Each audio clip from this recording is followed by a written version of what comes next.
Doctor जोशींची आणि आमची ओळख तसं म्हटलं ना तर गेले 43 वर्षाची. पण 43 वर्षाची नुसती ओळख नव्हे, ओळख आणि मैत्री ही दोन्ही तशी बरोबरच झाली.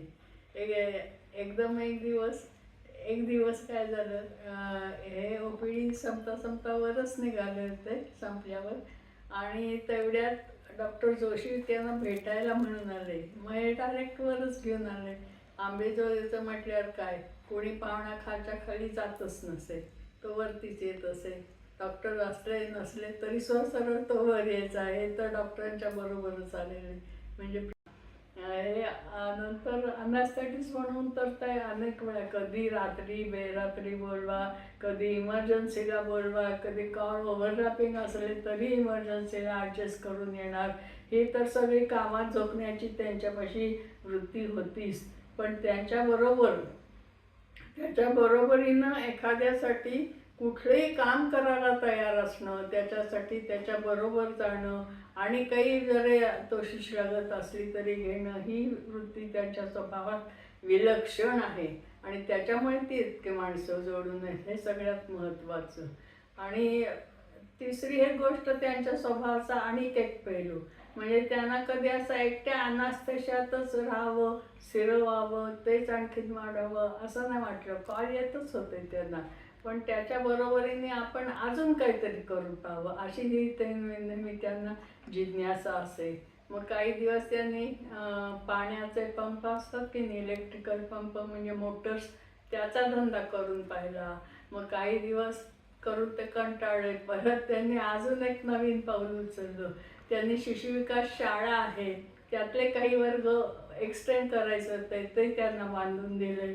अगदी उत्तमपैकी बांधकाम आणि कमीत कमी पैशात असं त्यांचं एस्टिमेट होतं. आणि ते अजूनही वर्गात त्या प्रायमरी शाळेची मुलं बसतात, पुढे शिक्षण घेतात, आणि त्याचं हे वैशिष्ट्य टिकू नये की अजून ते बांधकाम उत्तम स्थितीत आहे. त्यांना कुठलेही एक ठिकाणी त्यांची वृत्ती झोकून देऊन, तोशिष लावून घेऊन काम करायची वृत्ती होती. त्यातली एक गोष्ट, त्यांचे वडील ॲक्सिडेंटनी अचानकच गेले. म्हणजे सगळ्या कुटुंबालाच तो एक शॉक होता.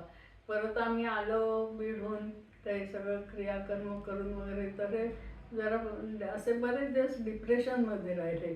तर रोज जसे डॉक्टर येणार, संध्याकाळी अवांतर गप्पा मारणार की मग त्यांना जरा बरं वाटतं. असं जवळजवळ सातत्याने महिनाभर ते आमच्याकडे येत होते.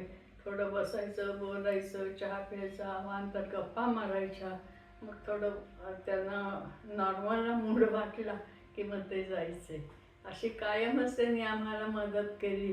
त्यांची सगळ्यांना सांभाळून घ्यायची वृत्ती म्हणजे, आता नवी पिढी जुनी पिढी हे अंतर आपण नेहमीच बघतो, पण त्यांनी त्यांच्या आईवडिलांना कधीच अंतर दिलं नाही. दोघंही शेवटपर्यंत त्यांच्याकडेच होते आणि त्यांची सेवा वगैरे त्यांनी खूप केली. त्यांचं किती ह्याबद्दल कौतुक करावं तेवढं मला विशेष वाटतं. आणि काय आता ते आता मात्र नारायण जसा पुलंचा एक दिवस दमतो, थकतो आणि बाकावर बसतो, तसं त्यांचं थोडंफार झालेलं वाटतं मला. त्यांचं हल्ली बाहेरचं जाणं येणं काही विशेष नाही आहे. ते कधी फोन केलं की म्हणतात कुठे जात नाही हल्ली मी. आणि ते आपल्याच मुलाबाळात, नातवंडात अगदी रमून गेलेत सध्या. आणि घरचं कौटुंबिक सुख मात्र त्यांना जे बरेच दिवस असं त्यांच्या व्यवसायामुळे दुरावलं होतं, ते भरपूर घेत आहेत. ह्याचा आनंद वाटतो.